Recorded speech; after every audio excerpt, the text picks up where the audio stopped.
everybody, it's Jared here with Heat Press Nation, and this is the Customizing Culture podcast.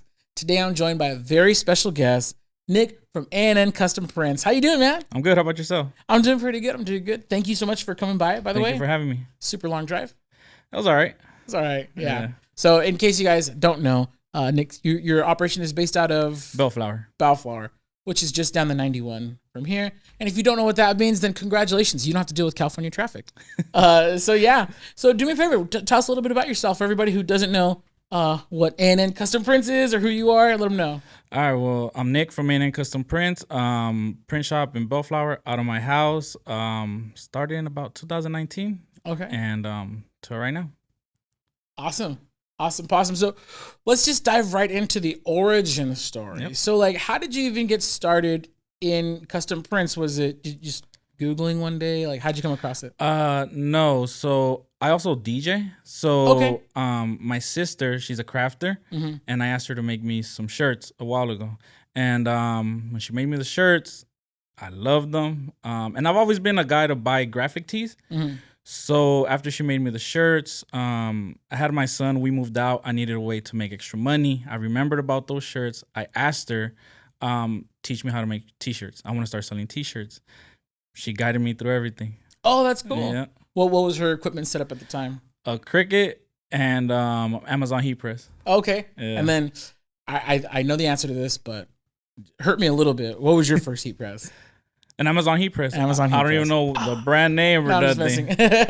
Just one of those, just to get you started off the ground. It had a hat attachment, a plate attachment. Oh, one of those. It was one of those 50 and one. Yeah, 50 and one, and like two of them work. Exactly. Yeah. I didn't use any of them besides the heat press. Yeah. Yeah. So getting your business off the ground, was that like your main focus at the time? Did you have another job when that happened? Or? Yeah, I've been driving school buses since 2012.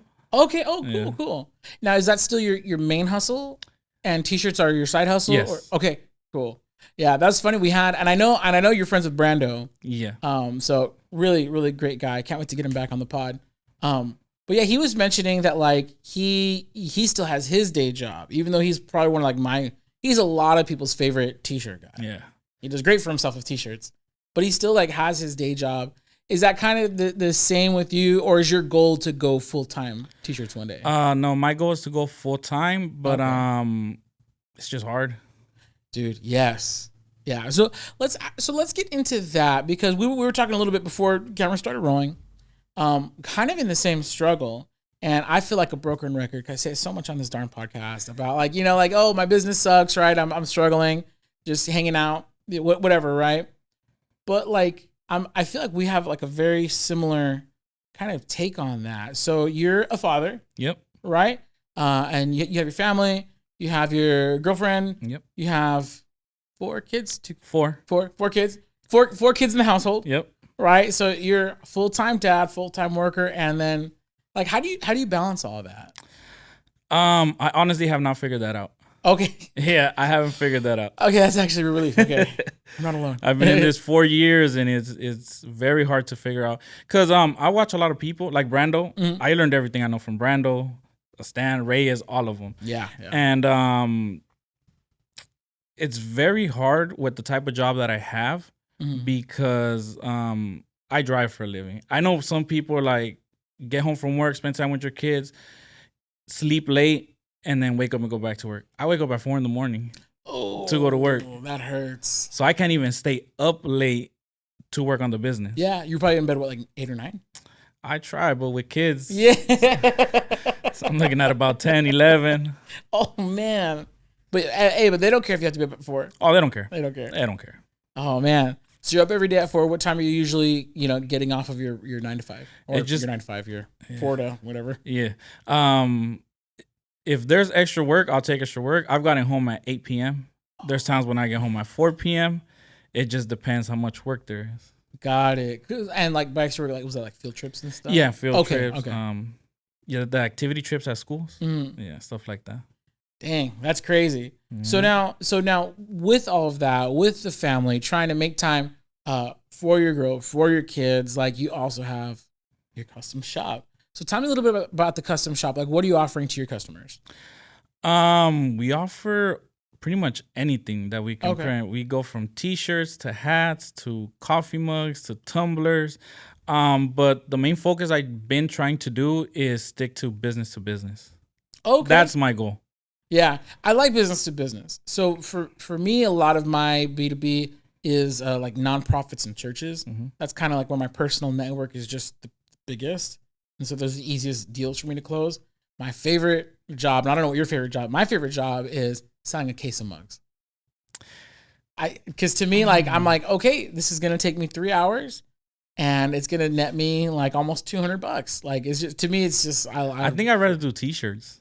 Really? Yes. That's interesting. Because mugs, you have to print out all the prints, cut them up, wrap the mug, tape the mug, and then T-shirts, lay the T-shirt, put the transfer, we're done. Oh, okay. You know what? You're right. If you're printing transfers, you're right. I guess, okay.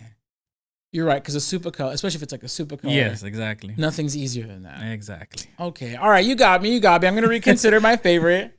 So now you also run does everything come through Etsy, or how are you kind of getting your jobs? No, I started through Etsy.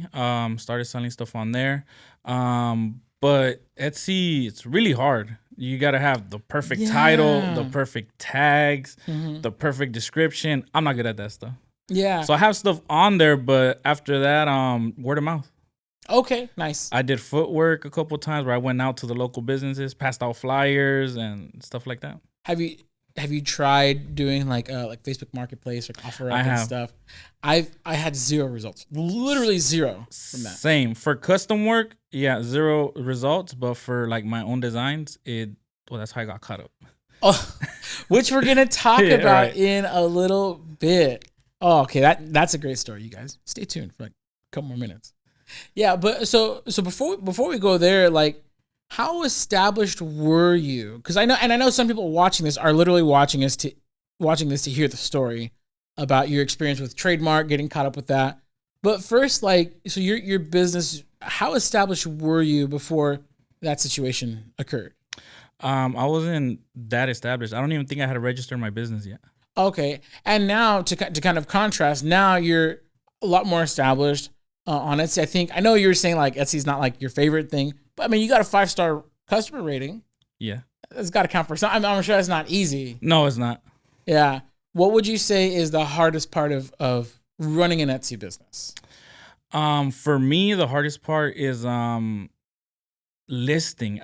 I'm not good at words. I'm not good at writing stuff. Like, you gotta have the perfect title, perfect tags, perfect description, so your SEO could be on point. And I'm not good at that stuff. How do you feel about like in person? Like, let's say you meet somebody and they call you, they're like, hey, can you, like, are you better at closing deals like on the phone, in person? Yeah. Okay. Preferably over text, but yeah. Gotcha. Now, and then throughout all of this, you're starting a YouTube channel. Yeah. Yeah. What kind of inspired you to make that move? And just because it's a whole separate thing, what inspired you to add to your workload by adding a channel? Honestly, watching all the guys that I watch, like Big Brando, Reyes, and all of them, I wouldn't say I like teaching. I like showing people how to do stuff, and then that's pretty much. But one-on-one teaching, I don't like that. Really? Okay. Yeah, I don't. I'm not good at that. I get really frustrated. Yeah, like when they don't pick up on it. Yeah, exactly. Have you done like one-on-one consultations? To my girl. Oh. And she doesn't help me anymore because she's like, you're just yell at me. It was like, it's kind of like when your dad's helping you with your homework. 2 + 2. That's where I got it from. 2 + 2. That's where I got it from. My dad, when he would teach me, he's a mechanic. He would try to teach me something with the car. He would yell at me, and so now I know where I got it from. My dad's a patient guy, but mechanical stuff, like, my dad's not patient. Yeah. my dad would teach me other stuff, but like not homework help or mechanical exactly. help. Yeah. But I just wanted to teach people how to do this because I saw other guys teaching me for free, and I was like, well, I could do the same. That's awesome. And then I really enjoyed it. Yeah. Yeah. Yeah. So how much now? We're adding different aspects to the business, right? What would you say is the hardest part? Is it getting sales, fulfilling the orders, or running the YouTube side? Getting sales. Yeah. Yeah. Yeah. Same. I'm not a salesperson. Yeah. I don't have. I can't talk that good. Yeah, like the marketing. Yeah. Yeah. I feel you. What have you? along the way, are there any like tricks or like shortcuts you use to kind of help compensate for that? Or well, that's why I like going through text or email because it'll give me time to figure out how what I'm gonna say to you to get this sale. But that's why I like doing text or email. Okay, nice. Because in person, you're gonna catch me off guard, and I'll be like, oh, I don't know. Well, how much do I charge? Undercharge people. Exactly. Yeah. Yep. Okay, so moving forward, now you got the channel going, you got the business going. Did you immediately notice like home life taking a hit, or did it kind of creep up? No, yeah, I noticed it because I know you're a new dad, but that dad guilt hits. Bro, yes. My son, he's like he won't leave my side. So I'm going to work, coming home, doing orders, and I would stay up late sometimes to do orders, and then my son's, I want to play, I want to do this, I want to do that, and I'm working. Yeah, for sure. So how old are your kids? I have a 1-year-old, 1.5-year-old, a 4-year-old, and then a 12-year-old and a 16-year-old. Oh, okay. So then I would imagine, you tell me, the two young ones, they probably demand your attention way more than the older ones. My 4-year-old. The 4-year-old. He wants nothing but daddy's attention. The 1-year-old still can't really talk, so she's just waddling around. Yeah. But my 4-year-old, oh man, he's just glued to your side. Oh yeah, yeah. Do you plan on involving him in the work? Because I mean, I know 4-year-olds, they can't really do much in the heat press world. Obviously, you don't want them running a press, of course. But like when he gets a little older, you're gonna bring him in, or? I would love to. The goal for me is to have a family-run business. Nice. Even though the two teenagers don't really show interest, but for the two younger ones, maybe. When I work, my 4-year-old, since he can't leave me alone, I'll take him with me in the garage. He'll start playing with my transfer tapes and everything. And, okay, that's cool. So. Do you make the older ones, like, if they want like extra money, like, hey, you're gonna weed some vinyl? No. They show no type of interest. even for getting. Oh, hey. That's really funny. I had my girl help me weed a couple times, but she don't like how I manage people. So you're a one-man shop for now. Yeah. Nice. So you're knee deep into this. Well, you're waist deep. I don't know however deep you want to consider. You're deep. All right. Yeah. You're deep into this right now. If you can kind of go back in time a little bit, do you think you would have done things differently? Just starting the business and managing family and business. Do you think there's anything you would change about that? Yeah, I probably would do more research on this whole business. I would really have to figure out my time management more because I just kind of did it. Yeah. You just kind of dove like head first. Yeah. Now, I noticed something else about your channel, which is really interesting, is you post the struggle. Talking about like, hey, this printer didn't work. I had this issue with this shop. I think that's really valuable. There's definitely a balance. Like, you don't want to like badmouth companies because then you just seem like a hater. But you also don't want to hide these things because you could be saving somebody, if anything, some money being lost. So like about your, I saw the video that you had issues with the transfer printing company. Right. Like, can you share a little bit like what made you want to share that? Because I don't share all my whatever issues and struggles. What made you, for that one specifically, like give us a little insight into what happened and like what made you want to share and like warn people. So what happened was I had a really large order. It was like 100 transfers. This company was not local. So I ordered it, they shipped it, got lost. They shipped another one. But it just took so long to the point where I had when you have customers, you don't tell them, hey, my transfers got lost. They think you're doing the screen printing yourself. So now I got to find a way to not tell my customer, hey, these transfers got lost from this other company that I'm ordering from, whatever the case may be. So now I got to kind of lie to these customers and be like, the shirts got delayed. Yeah. In shipping, whatever. So they did that. That was one order. Maybe like a year later, I had another order with them, large order. And same thing, shipped one, got lost. I kept calling them. They wouldn't ship them. They were ignoring my calls. They were ignoring my emails, all kinds of stuff. And I was like, I just need these transfers. When I received the transfers, it was the wrong transfer or the wrong type of transfers. Oh, man. I ordered screen print transfers. They were DTF. Got it. And if you want DTF, you order DTF. But if you want screen print, it better be screen print. At that point, I was like, I got to do what I got to do. At the end of the day, the customer doesn't really know the print methods, but I was like, this is not what I ordered. It is what it is. I already lied to this customer and told them whatever. And this was for a school. It's actually the school my girl works at. So they need their stuff on time. Ooh, and then it's kind of her name on the line a little bit too. Exactly. So I was like, man, this is the second time they do this to me. But just ignoring the calls, the emails, all of that, I was like, yeah, I can't let this slide. Yeah. And so then at what point were you triggered to where you're like, I got to tell people about it? Because first, there's one thing of like, sure, I'm not going to stand for this. I'm going to get my stuff, get my money back, whatever. But then there's like, I got to warn people because this is too much. Well, I think I was just frustrated because as a business owner, I know if I messed up, even though it wasn't their fault, it was probably the carrier. Look out for your customers. They didn't offer nothing. They just said, well, they're shipping out. Yeah. And that's it. They didn't offer me a discount. Not that I want anything, but it's just the principle of it. No discount. Attitude too. Yes. Yeah. And so that kind of leads us to like a big, to me, probably one of the gnarliest stories I've heard in this industry. And first of all, I want to say like, I appreciate you being open and sharing it because I'm positive you're not the only person that's happened to, but you're the only person that I know of who's been able to say, hey guys, like, watch out. So I'll kind of preface, and then if you don't mind telling like the depths of the story. So basically what happened, for those of you guys who don't know, Nick got stung. Legit sting operation regarding trademarked product. And it's a gnarly ordeal. So if you don't mind, why don't you tell us the story a little bit, and then we'll kind of dig into the layers. Yeah.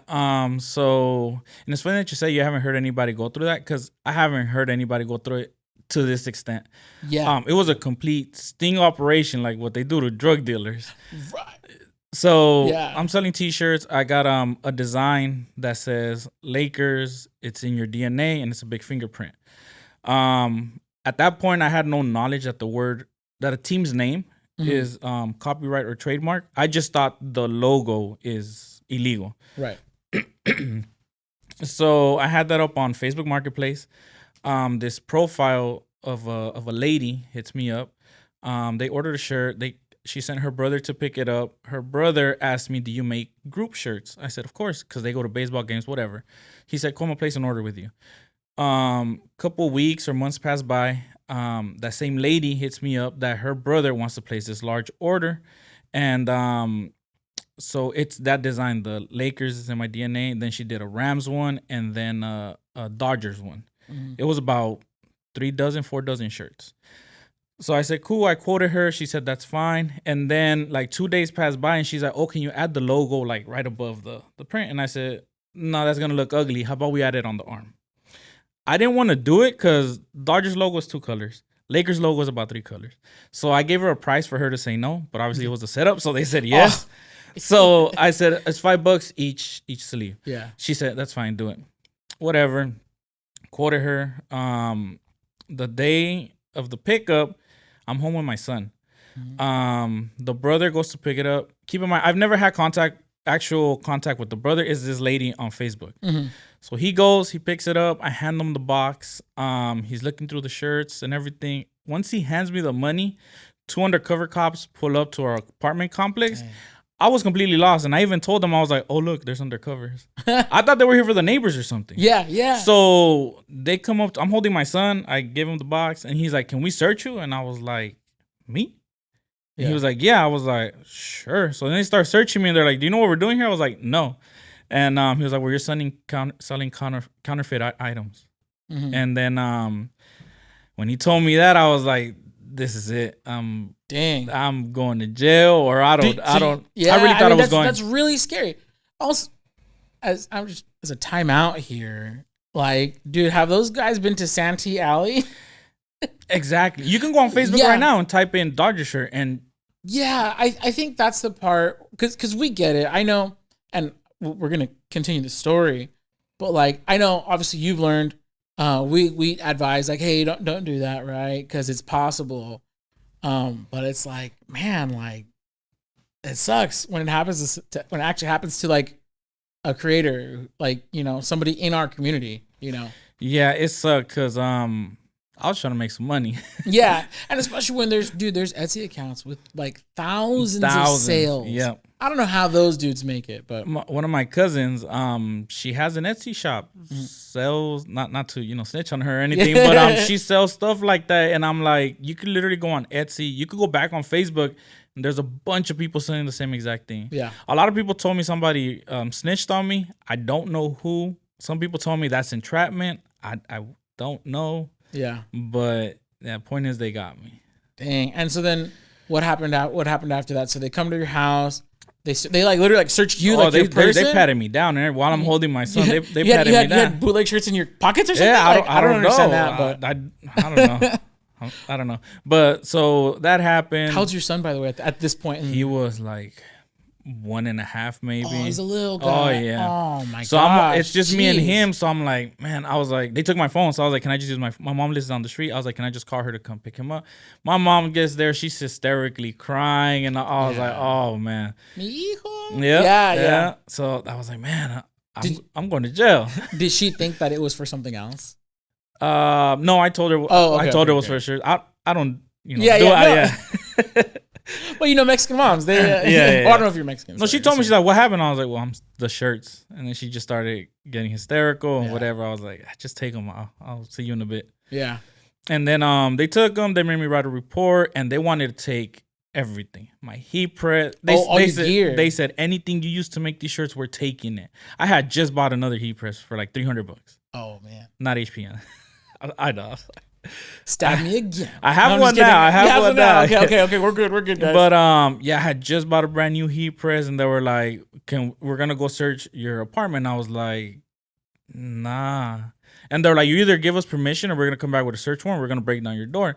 And I was like, I really thought about it. I was like, do I just cooperate or what do I do? And it's all so sudden too. It's not like they like sent you an email like, hey, we're gonna stop by, sir. Oh, but when I tell you they had pictures of my ID already printed. They had pictures of my girl's ID already printed. What? It was a whole sting operation. That's a trip. It was crazy.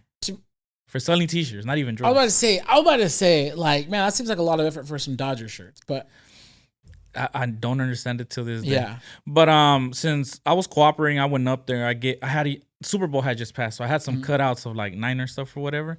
And I was like, there's this, you could take this, take all of this. Just don't take my equipment. Yeah. So they were like, since you're being cooperative, we're not going to take your equipment. Just. And this is like the police or just the There's a police. Oh, okay. Yeah. Okay. The guy that went to go pick up the shirts. Was he a cop or he's an undercover for, I forgot the company's name. He works as an undercover to stop counterfeit sales. But how did he land on me? I'll never know. That's crazy.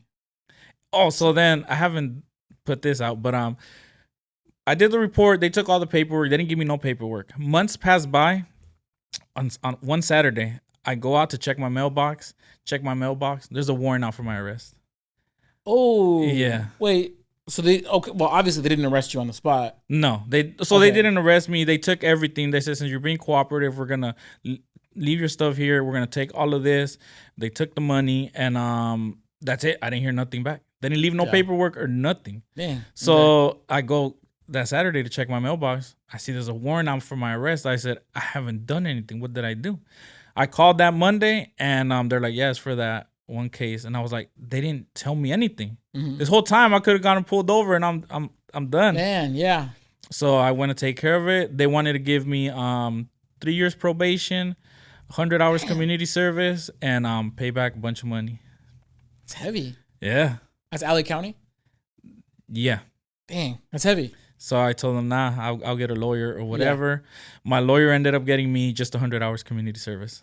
Oh, okay. That's good. Yeah. But they wanted to give me 3 years probation for selling t-shirts. That to me is crazy, especially, and this is what, 2020? 21? About 2020, around there. Like, you have dudes like robbing Louis Vuitton and then like not getting it. That's a different story. This is not a crime and punishment. This is not a justice podcast. It's a t-shirt pod. I'm trying to keep my opinions t-shirt related here. Did you see those guys in San Francisco who stole a car and drove it off the edge of the you know that like Crooked Street. No. Oh, they drove it. They crashed into a tree and like dropped like 2 stories. Oh yeah, I know what you're talking about. Yeah. Those guys they didn't prosecute or anything. Jesus, California. California, not back then though. Yeah. So man, okay. So finally they send you the letter. You got warrant taken care of. I'm hoping. Assuming. Yeah. You're still a wanted man. No. Okay. I went. This was Saturday. I went to court that Monday. And, Okay. And that's when they told me 3 years probation, 100 hours community service, pay back all this money.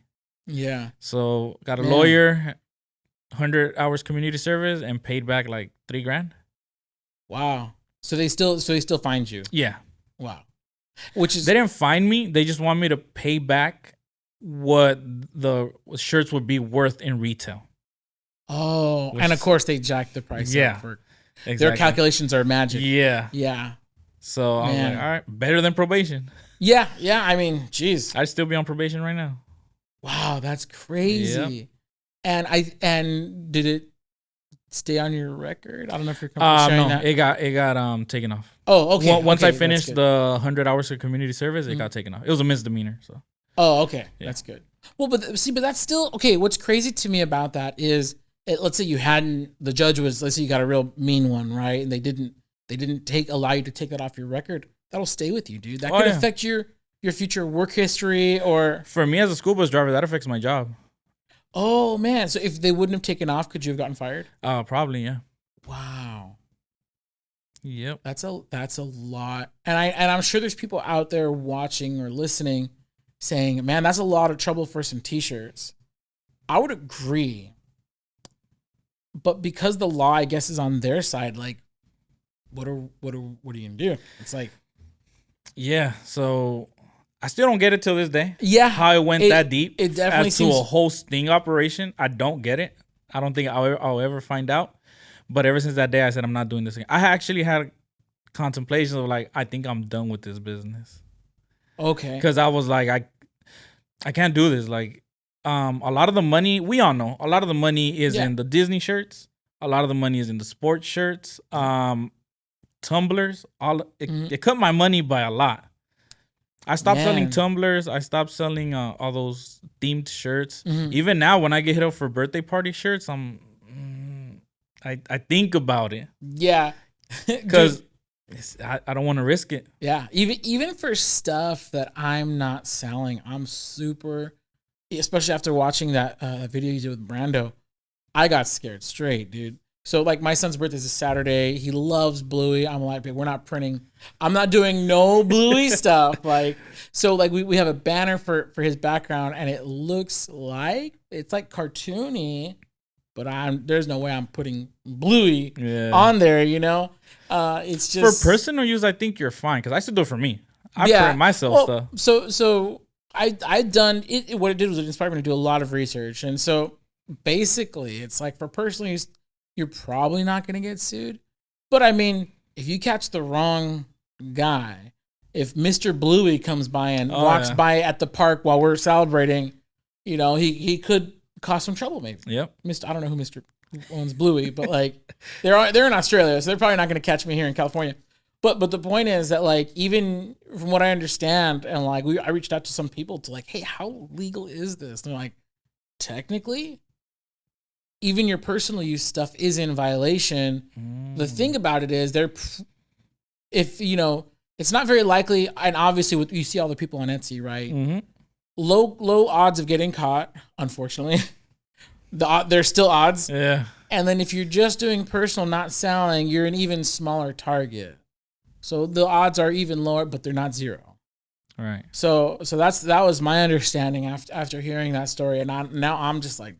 See, but I was so unaware that words were illegal because I thought the logo was just. Oh, so you know what tripped me out is even colors. That's what they told me. Yes. I thought they were just trying to play me at that point because I was like, they're just colors, if you know? Yeah. So there was this one, oh man, doggone it. I want to say it was John Deere. Mm-hmm. So there was this creator that got busted for doing yellow and green tractors. So because John Deere, they trademarked their yellow and green, because it was yellow and green and tractors, that was enough for John Deere to send them a cease and desist and all of that. And so it's like, man, even colors. So like Los Angeles, you can't trademark a city name, but if you start putting Los Angeles in purple and gold, then you're entering that gray area. Yeah. Which there's a line, just don't cross it. Yeah, and it's a really kind of broad line too, which makes me like scared for the whole thing. Yeah, I try to stay completely away. Yeah, it's wild. Turning down money, man. Yeah. Because you know, in the custom business, the birthday shirts and all of that, that's money. Yeah. And a lot of these birthday shirts are themed. Yeah, they want it to be a certain. I can't do it. Not anymore. I mean, jeez. No. So let me ask you this. So like first question, is all of this behind you? You've taken care of everything with this, like it's all sealed up now? Yeah, we're good. Okay. I'm not a criminal anymore. So now moving on from that, like how did you have to kind of rework your whole business model after that? So walk me through that. How did that go? So from there on out, I said it's just I want to do B2B. I want to do for these companies. I don't want to do custom stuff. I don't want to do birthday shirts. I want B2B. But obviously it's not that easy. I still got to take in the work I can get. Yeah. But I want to do B2B. Yeah. I've seen your Etsy shop. I noticed that the graphics are a lot more just like general market. Yep. Do you work with designers? Do you how do you do that? Are you a designer? I don't call myself a designer. I could make something simple. I mean, Photoshop or Illustrator. Oh, not a fan of Photoshop, dude. You know what's funny? I'm a Photoshop guy, and I'm not a fan of Illustrator. I hear that from a lot of Photoshop people. I cannot figure Photoshop out. It annoys me. I use it for like sublimation stuff, but it just annoys me. I can get the basics done in Illustrator, but I'm just so slow. I'm the slowest Illustrator guy you've ever seen in your whole life. No, that's how I feel with Photoshop. Yeah, that's funny. I'm like, this is too complicated. Yeah. Illustrator, I like Vector. I don't know. I don't really work with photos. Gotcha. But I don't consider myself a designer, but I'll figure out a way to get it done. If somebody comes to you and says like, "Hey, can you make me a shirt that says this, and that, this kind of font?" Like you obviously I'll figure it out. Yeah. I like that. I'll figure it out. But design work I try not to. It's so time consuming and people don't like paying. Yeah. So I try to stay away from design work. Yeah. That's why I want B2B. Send me your logo. I'll print it. Exactly. I used to hustle like signs and banners and business cards and stuff. And I did design for a little bit, and then like you're working with the customer, 5 revisions later for a $50 business card order that I'm making $15. Exactly. Getting paid $3 an hour. Yeah. Yeah, I've had that where it's like, I want it like this, and this. So I do it like this, and that. And they're like, nah, how about we do this? I'm like, dude, I just spent 2 hours here. Yeah. But that's funny. So no more graphic design for customers. Depends. Okay. If it's simple, yes. You're talking about full color work and all of that, no. You want just lettering, it's cool. I'll do it. Gotcha. Yeah, when I do Christmas ornaments, like, so I'm more active like seasonally. So when I do Christmas ornaments, I'll legit have a template like, hey, you could pick from these 5 fonts, you could pick from these 2 backgrounds, and send me your picture. See, as a designer, that's one of the biggest headaches I have, choosing a font. Oh, yeah? Choosing a font. I scroll through all hundreds of fonts and I cannot decide. Yes. I hate that. I literally Googled like best fonts, best free fonts, and then I just... Yeah. If it looked Christmassy, I'd pick it. Okay, so kind of taking things back really quick. Kind of closing the chapter, this whole crazy ordeal. Honestly, it sounds so crazy until you actually meet somebody who it's happened to. The other day, I saw a video of this guy getting a lifetime ban from Disney World because he had an open lawsuit with Disney. They told him to stop selling stuff, and he kept on going. So then he shows up to the park one day, is banned for life. Which I thought, oh, that's pretty gnarly.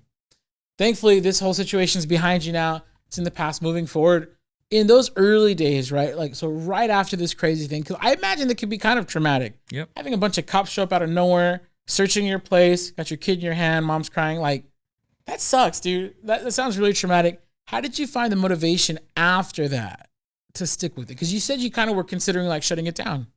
Yeah, but I needed another way to make money. Because like I said, we just had my son, so I needed to make money. And that's why I just said, let's switch it up and do B2B. Yeah. Okay. But I just had to do it. I had no choice. I couldn't quit.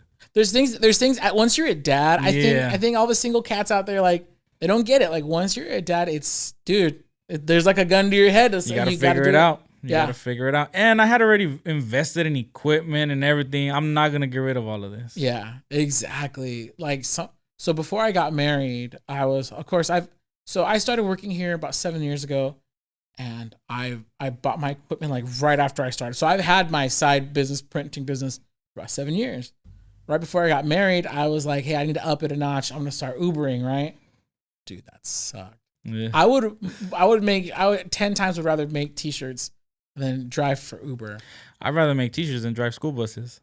Oh yeah. See, so to me, like, when it comes down to like, hey, you know, we're gonna be a little short this month, I'm like, okay, I know that I could Uber for, like, if I Uber for like 10 nights this month, we'll easily clear that, and, like, you know.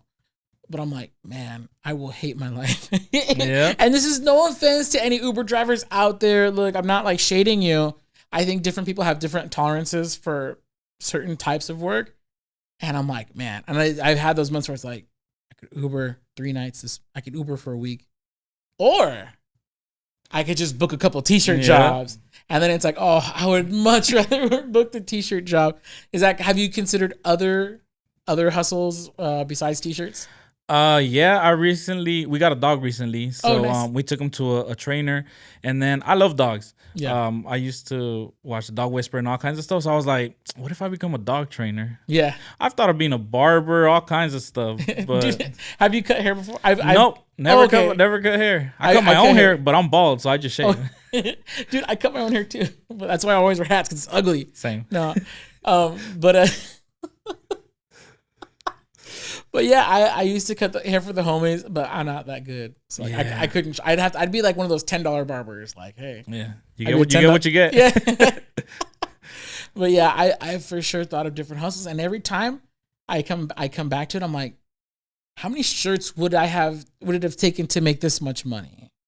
You know, and so I just come back to it, and you know what? I'm a shirt guy. Same. I'm a t-shirt guy, man. Same. Yeah. When you're how often? Okay, let me ask you this: test of a t-shirt guy. Yep. How many t-shirts do you own right now? Do I own? Yeah. Oh man, I don't even know. How many drawers of t-shirts do you have? 2, but they're full. Yeah. They're full. Dude, without exaggeration, every 2 months we'll say I take like a shopping bag or two of t-shirts to Goodwill. Cause like working, I'm always making shirts. And there's nowhere for it to go. My wife gets mad, and I'm like, oh, okay, I'll get rid of these ugly ones or whatever, these old ones. Just make them for yourself. I haven't bought t-shirts from a store. I don't even remember the last time. Yeah, I only bought. Wait, what am I wearing today? Oh no, this is mine. I think I've only bought like Marvel stuff. You know, if I want like a comic book t-shirt, I'll buy a comic book t-shirt. I think that's it, dude. As far as t-shirts go, like, it has to be really super cool. Yeah. And then I'll pay for it. I bought from Big Brando. That's pretty much it. Oh, yeah. I bought like tight. two or three of his t-shirts, and I have not bought t-shirts. Yeah. If I want something, I'm going to make it. Yeah, exactly. For my kids, if they want something, I'm going to make it. Yeah. For sure. Especially now that like my son's growing so fast. It's like, oh, dude, I'm not paying like $12 for a kid's shirt. He's going to grow out of in a month. Yep. Yeah. So to kind of put a pin in it and kind of wrap the story, like, do you have any advice for people out there? Because look, let's be real. We see it in our Facebook group a lot. It happens. I feel like it happens so much that people get tired of warning people. Like, it's just so common out there. But if you could share, because this is your personal experience, like, this didn't happen to a friend of a friend of a friend. Like, this is this is your life, man. Like, if you had some advice for people out there making the Disney stuff, making the Dodgers stuff, the MLB, the Major League Sports stuff, like, what's your advice to them? Don't do it. Pretty simple. Just don't do it. It's not worth it. Yeah. Like, I had a warrant out for my arrest. Don't do it. Yeah. That's crazy, man. Like, how much did it affect like your life? Like, I mean, like you said, I was scared straight. Yeah. I was scared straight. I don't want that to happen again. If it does, I don't know what the consequences are now. Yeah. I had to pay a lot of money. I had to pay a lawyer. I could have got arrested at any point, not knowing there was a warrant out for my arrest. It's Yeah. just not worth it at all. Those couple hundred that you're making is not worth it. What would your encouragement be to like someone like just try something else? Like what encouragement you have for people who are like, okay, fine, I'll stop, but what do I do now? I mean, you could find people on Etsy selling designs, unique designs, or there's graphic designers on Fiverr that would design something. Just be creative. Yeah. Oh, okay. So really quick, I said we were putting a pin in it, but you mentioned something right now that actually triggered something in my mind. You bought your designs, you bought your SVGs from Etsy, right? Can you just give us a little bit of insight on that and how that is not legit? Yeah, so I went on Etsy. You could type in Dodgers logo. They'll give you a 50 pack of different Dodgers logos, and you'll buy it for like $2. Lakers, anything you want. You buy it from there, but it's not legal. Right, so they're ripping people off. They're bootlegging. Yes. And they're just, I guess, lower risk since there's no handover of goods? I guess. I don't even know how that would work. I don't, because I told them, I said, I bought these designs off of Etsy, and they just wanted me to show them, I guess, receipts or whatever the case may be. They didn't care. Wow. They did not care. So you could buy them, and you're on your own from there. If that Etsy shop closes down, what's going to stop them from starting another one? Exactly. Yeah, that's crazy, man. I had one of our, I won't say who here, but one of the guys here, he had his Etsy shop shut down. And I guess because it's tied to your social, you can't get it back. Is it? I believe it is. Or it was at that time. So so my Etsy shop was dormant. He was like, hey, how much would you charge me for your Etsy? And I was like, I don't know. I almost sold it, but I'm glad I didn't, because I do plan on reopening an Etsy shop soon. One day. We'll see. Yeah, don't trust Etsy. Yeah. No. Man, well, dude, Nick, I really want to appreciate you for coming by, for sharing your story, and educating us on like what could really happen in real life. Like, again, this is not like a friend of a cousin of a sister of a neighbor. Like, this is like real life stuff. So, dude, I appreciate your transparency, your sincerity in all this, man. And now, before we go, though, like, tell people, let the people know how they can support, where they can get like high quality custom stuff. So tell everybody where online they could find your YouTube, your shop, whatever. YouTube, A&N Custom Prints. My website is currently down. I'm in the process of bringing it back. ANCustomPrints.com. Instagram, A&N-Customprints.com. You got to spell out the and. Oh, gotcha. I know it's complicated. And yeah, that's pretty much it. Awesome, dude. Well, thank you guys. Thank you so much for being here once again. You guys, do me a favor, head on over there to all those links he just shouted out. They're going to be in the description if you're watching on YouTube and everywhere else. Hey, you guys know how to spell, right? Be sure to check out Nick and his shop. Nick, once again, thank you. And this has been the Customizing Culture Podcast. Once again, I'm your host, Jared Barbosa, joined today by Nick from A&N Custom Prints. Thank you for joining us, and we'll see you around. Adios.